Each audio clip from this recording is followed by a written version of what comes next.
150 गाड़ियों का काफिला सलवार कुर्ते में बैठा हीरो की तरह पोज देता है। डॉन का बेटा बाकी बची जिंदगी जेल में ही कटने वाली है।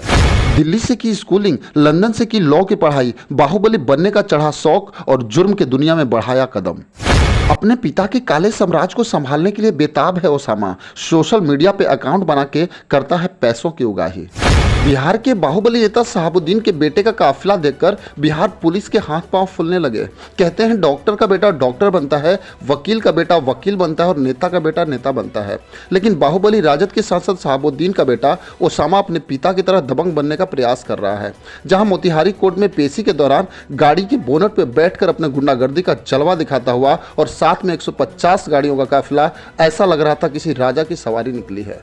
कभी राजद के राष्ट्रीय अध्यक्ष लालू प्रसाद यादव के सबसे खास सांसद स्वर्गीय शहाबुद्दीन के पुत्र ओसामा साहब ने अपने पिता के नक्शे कदम पे चलता हुआ दिख रहा है। भले ही शहाबुद्दीन लालू प्रसाद यादव के खास थे, लेकिन तेजस्वी यादव ने अपनी राजनीति में ऐसे गुंडों से कन्नी काटना शुरू कर दिया और ओसामा साहब से दूरी बना लिया। दिल्ली से स्कूलिंग और लंदन से वकालत करने वाला शहाबुद्दीन का बेटा चाहता तो वकील बन सकता था, लेकिन अपने पिता की राह पे चलते हुए उसने ये तय कर लिया कि उसे भी डॉन ही बनना है। मोतिहारी की प्रतिष्ठित रानी कोठी में हुई गोलीबारी के लिए ओसामा को कोर्ट में पेश होना था, लेकिन ओसामा के समर्थकों ने 150 गाड़ियों का काफिला निकालकर बिहार पुलिस को अचंभे में डाल दिया। ओसामा के समर्थकों ने बिहार पुलिस के खिलाफ नारेबाजी भी शुरू कर दी, लेकिन कोर्ट परिसर से पहले ही बिहार पुलिस ने ओसामा के समर्थकों को रोक भी दिया। मोतिहारी में हुई तोड़फोड़ और गुंडागर्दी रंगदारी मामले में ओसामा को कोर्ट में आज पेश होना था। शहरों में माहौल खराब ना हो, इसलिए पुलिस ने सख्ती दिखाई और पिपरा कोठी में ही गाड़ी को रोक दिया। ओसामा साहब पे आरोप है कि उसके बहनोई सदमान और उसके पिता सैयद इफ्तिखार अहमद के पक्ष में ओसामा अपने गुंडों के साथ मोतिहारी पहुंचकर एक नवनिर्मित दीवार को जेसीबी से ढहा दिया। उसने अपने राइफल से फायरिंग भी की और 1 करोड़ रंगदारी मांगने का भी आरोप है।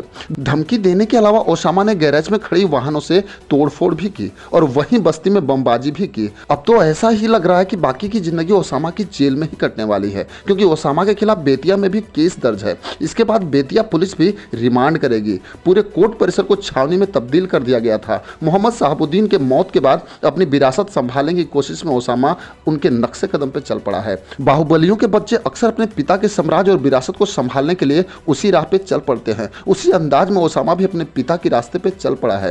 पिछले दिनों सोशल मीडिया पे ओसामा के नाम से अकाउंट बनाकर रंगदारी मांगने का भी आरोप लगा था। इस पर ओसामा ने अपनी सफाई भी दी थी। ओसामा ने बताया था कि उसका कोई सोशल मीडिया में अकाउंट नहीं है, एक फेक आईडी बनाकर उसे बदनाम किया जा रहा है। ओसामा साहब पढ़ाई में हमेशा ठीक रहा।